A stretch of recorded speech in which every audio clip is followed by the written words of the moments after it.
আজ আমাদের কলকাতা টু নেপাল সিরিজের শেষ পর্ব।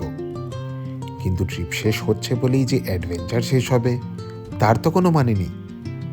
তাই আজকের রাস্তাটা হবে একটু লম্বা, কারণ পথে পড়বে জঙ্গল, পাহাড় এবং অপূর্ব এক সূর্যাস্ত। এবং দিনটা শেষ হবে কিছুটা এইভাবে। ও সাবাস! তাহলে চলুন শুরু করা যাক আজকের দিনটা।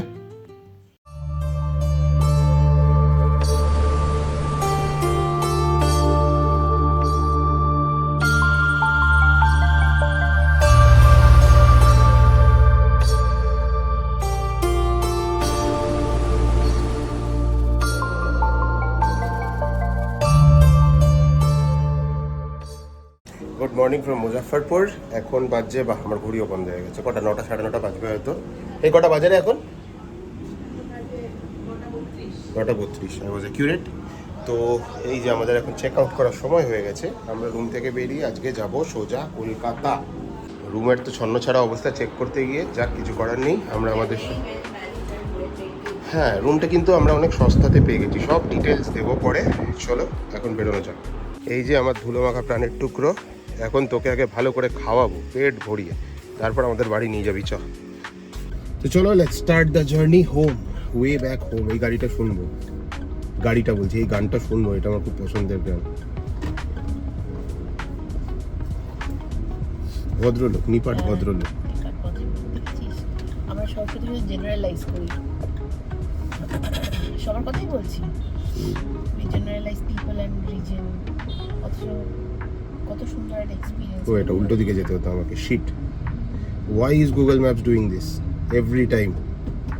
কোন এদিক দিয়েও রাস্তা আছে? চলো যাওয়া যাক তাহলে। এটা হচ্ছে আমার গাড়ির রেস্টুরেন্ট।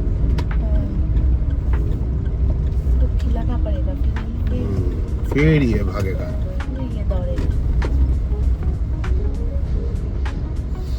এই চলে এলাম পেট্রোল নিতে, মানে ডিজেল। এখন ফাইনালি গাড়ির পেট ভর্তি, হাওয়াও চেক করে নিলাম। মানে ওই নেপালের রাস্তা এত কঠিন, কয়েকটা রাস্তায় আমার 41 হাওয়া, কয়েকটা রাস্তায় বলছি, কয়েকটা চাকায় 41 হাওয়া হয়ে গেছে, কয়েকটা চাকায় 23। মানে কি ডেঞ্জারাস অবস্থা ছিল। এটা ভেবেইছিলাম যে আজকে চেক করিয়ে নেবো, যাই হোক চেক করানো হয়ে গেলে এখন the car is safe to drive হাইওয়েতে। কারণ গরম তো চাকা তো গরম হবে অ্যান্ড হাওয়াও এক্সপ্যান্ড করবে, ফলে প্রেশার ইজ ভেরি ইম্পর্টেন্ট। যাই হোক সেটা চেক করানো হয়ে গেল, now it's time to move. অ্যাডভেঞ্চারের আশায় আমরা সহজ চেনা রাস্তা ছেড়ে ধরলাম কঠিন অচেনা রাস্তা, এবং তার কিছুক্ষণের মধ্যেই তার প্রথম উপহারও পেলাম, এক বিশাল বড় জ্যাম।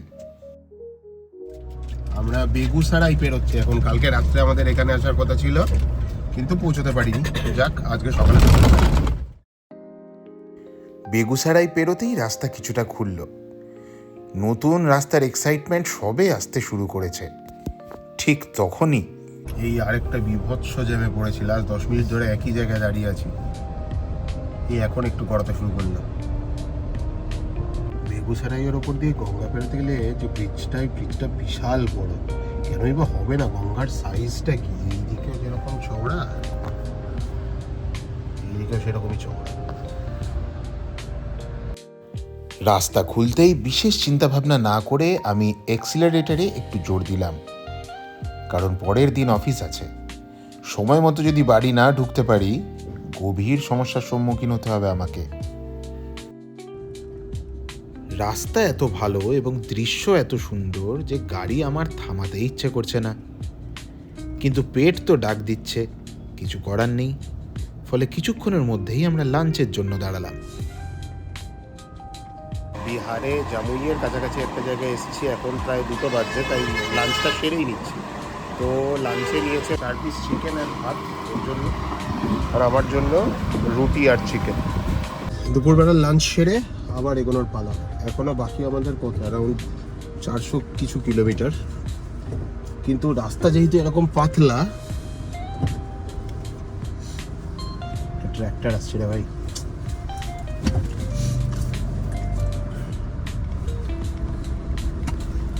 চলো, let us start the journey again.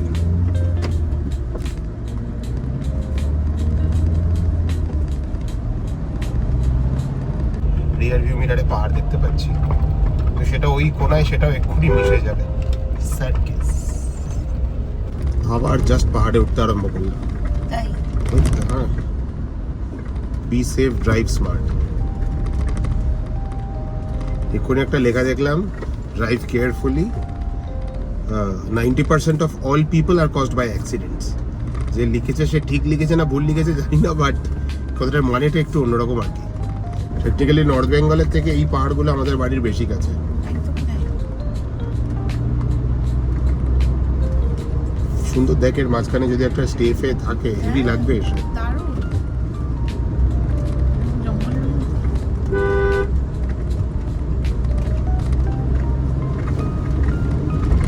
কেন এবারে কমার্শিয়াল করেনি এরকম?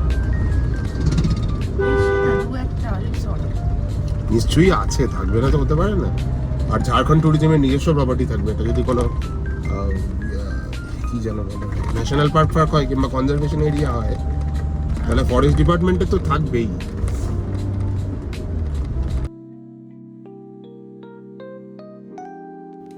পুরো সময়টাই আমরা গল্প করতে করতে আসছিলাম, তাই কখন যে 333 নম্বর জাতীয় সড়ক ছেড়ে জাতীয় সড়ক নম্বর 114 এতে ঢুকে পড়েছি খেয়ালই হয়নি।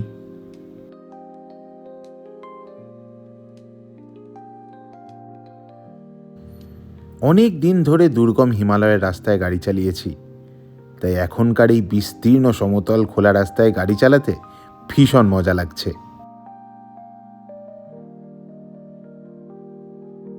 সামনের দিকে ভেসে থাকা সাদা তুলোর মতো মেঘ এবং পেছনে ঘটে চলা সূর্যাস্ত, সব মিলিয়ে মনে হচ্ছিল যেন আমি কোনো এক স্বপ্নের ভেতরেই বাস করছি।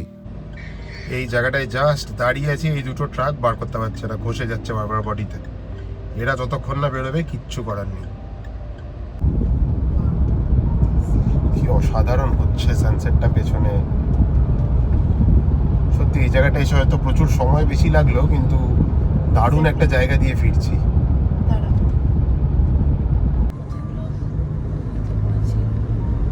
জিওগ্রাফি জিওগ্রাফি না, শুধুমাত্র আমি প্রচুর গল্পও পড়েছি পালামুরের। পালামু তো অ্যাকচুয়ালি ফেমাস ফর মানে এই তোর দিয়ে বল না, ডাকাতি, এগুলো। পালামুর জঙ্গল ভীষণ বিশেষ।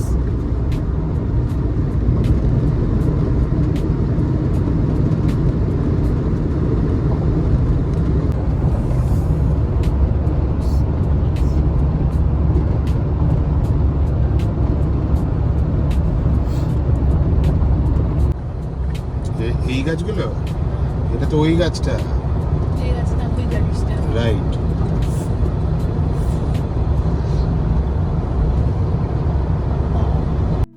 ওই যে দূরে দেখা যাচ্ছে আমার প্রিয় তোপচাচির পাহাড়। এতবার দেখা সত্ত্বেও এই দৃশ্যটা দেখলে আমার যেন মনই ভরে না। সি পুরো মনে হচ্ছে পাহাড়ি কোথাও একটাই আবার ডুবছি। উফ, কি লাগছে সামনেটা।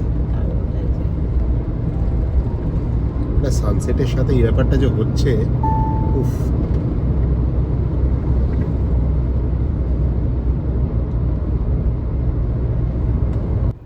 এখন আমরা যাচ্ছি 419 নম্বর জাতীয় সড়ক দিয়ে।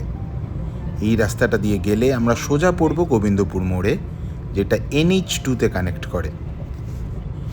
মনটা হালকা খারাপ লাগছে, কারণ এইবারের মতো আমাদের জঙ্গল আর পাহাড় দর্শন এখানেই শেষ। অবশেষে প্রচুর অনেকক্ষণ ধরে গাড়ি চালিয়েছি আজকে। লং ড্রাইভ না, বাট আজকে driving for a long time. It's not a long drive, I have been driving for a long time. যাই হোক, তবে ফাইনালি NH2-তে উঠলাম। আর বাড়ি 264 কিলোমিটার দেখাচ্ছে রাত 12টায় পৌঁছাবো। এখন পুরো সোজা রাস্তা, এবং সোজা রাস্তায় গাড়ি চালাতে আমার ভীষণ বোরিং লাগে। এই বোরিং জার্নিটা স্টার্ট করার আগে আমার একটা ছোট্ট ব্রেক দরকার। বেঙ্গল ঢোকার ঠিক আগে নিরসাতেই, এখন আমরা ঝাড়খণ্ডেই আছি, এই হোটেলটায় দাঁড়ালাম। এখানে একটু ওয়াশরুম যা ইউজ করলাম, তারপর কফি খেয়ে বেরিয়ে যাবো। এই যে কফি এসে গেছে, বেশ করা, বাট ভালো বলুন। জাস্ট আসানসোল বর্ডারে এসে ওই নদীর ওপরে দাঁড়িয়ে আছি, ব্রিজের মধ্যে। এরকম বাম্পার একটা জ্যাম, গাড়ি নড়ছেই না। একটা জাস্ট অ্যামেজিং জ্যাম। এত লরি জ্যাম পেরিয়ে বাংলায় ঢুকে গেছি গুরু। আর হার্ডলি কত 230-40 কিলোমিটার হবে, তারপরেই বাড়ি। ব্যাস, ওফ, ভেবেই আরাম লাগছে। কিন্তু 230-40 কিলোমিটার যেতে বেশ সময় লাগবে অ্যাকচুয়ালি। সোজা রাস্তায় গাড়ি চালাতে ভালো না লাগলেও এখন গাড়ি চালাতে কিন্তু বেশ লাগছে। চোখের সামনে প্রকৃতির যা দৃশ্য দেখছি, ভালো না লেগে আর পারে।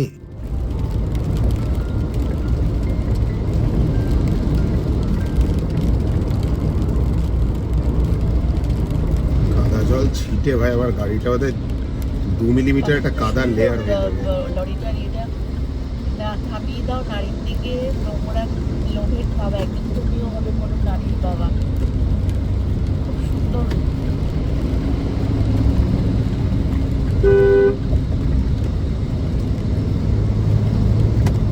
ও সাবাস, কি ডিসপ্লে! ট্রিপের শেষে যে এইরকম একটা চমক থাকবে, এইটা কিন্তু সত্যিই আমরা কেউ ভাবতে পারিনি। সেই পাহাড়ি ঠান্ডা ঠান্ডা পরিবেশ যদি আরও কিছুক্ষণ পাওয়া যায়, তাহলে ক্ষতি কি?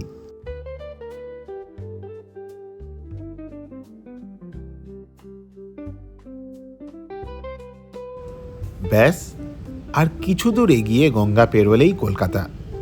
এখন আমি বলতে পারি যে আমার গাড়ি নিয়ে প্রথম ইন্টারন্যাশনাল রোড ট্রিপ সাকসেসফুল।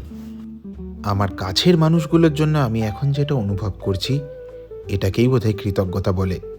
কারণ আমি জানি এই জার্নির প্রত্যেকটা ধাপে তারা যদি আমার সাথে না থাকতো, এই জার্নিটা কিন্তু হতো না।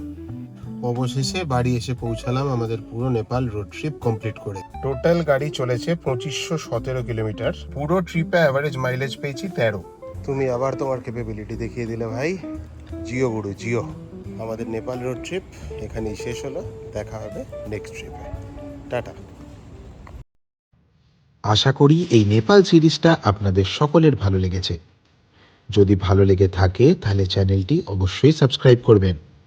দেখা হবে আপনাদের সাথে একটি সম্পূর্ণ নতুন অ্যাডভেঞ্চার সিরিজে। আপনারা সুস্থ থাকবেন, ভালো থাকবেন।